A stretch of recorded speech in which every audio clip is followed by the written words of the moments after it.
ఈ ఒక్క బీట్రూట్‌తో సింపుల్‌గా నోటికి రుచిగా అనిపించే రసం అయితే ఒక్కసారి ఇలా ట్రై చేయండి. ఏంటి బీట్రూట్‌తో రసం అనుకుంటున్నారా? సో చూసేయండి ఎలా ప్రిపేర్ చేయాలో.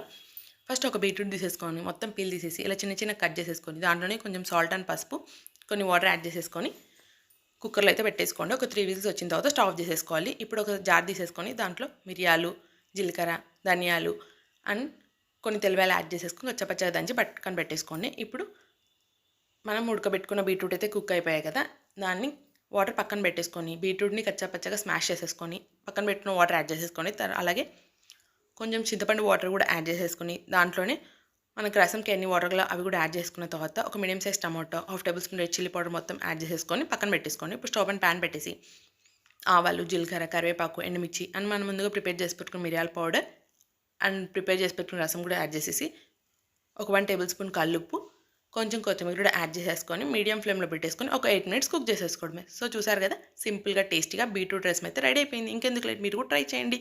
Thanks for watching.